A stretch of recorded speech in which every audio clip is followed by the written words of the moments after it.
Maria Ramirez ang isa sa mga leader ng Team Rumble sa Region 2 Isabela.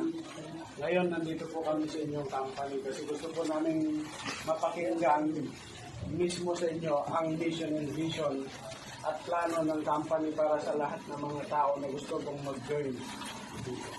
Noong araw ay naging tanyag ang inyong lingkod dahil sa isumbong mo kay Tulfo.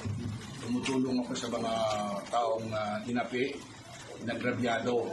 Ngayon naman ay wala na yung isumbong mo kay Tulfo dahil meron ng may anak ako na nag-take over sa ganung trabaho.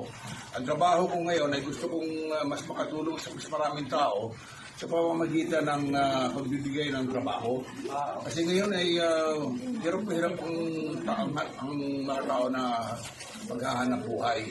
At ito ay para bang sinasabing give a man fish. Bigyan mo ng isda yung isang tao, yung kapwa mo, kakain na siya ng isang araw. Pero kung turuan mong mangisda, kakain siya ng buong buhay niya. Ganun po yung aking vision. Maniwala po kayo dito sa One Naturaleza dahil po yung ito pong mga produkto ay tangible, ibig sabihin nakukuha. Hindi kagaya po ng sinasabi nila. Kaya sumama yung pangalan ng yung networking dahil maraming mga walang hiya na nagsamantala sa mga tao. Pero yung sa kanila pagsasamantala, pera kasi yung sa kanila eh.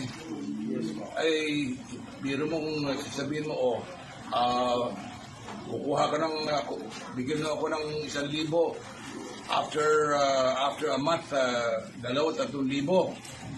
Pero hindi nila alam na babayaran, kukunin doon sa mga bagong miyembro.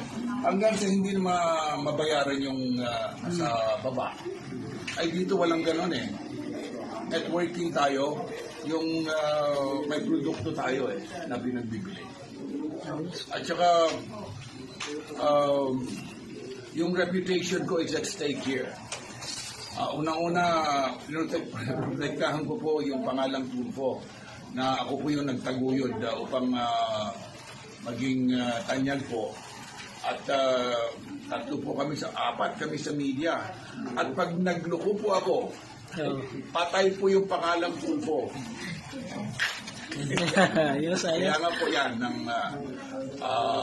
ang makakaasa po kayo, ito po ay leading mong kumpanya. Ayos. Sa oras na ito, kasama po natin ang ating CEO, walang iba kundi si Sir Ramon T. Tulfo, ang CEO ng Dragon Bell 8 Corporation, One Naturaleza. Yes, salamat. Thank you.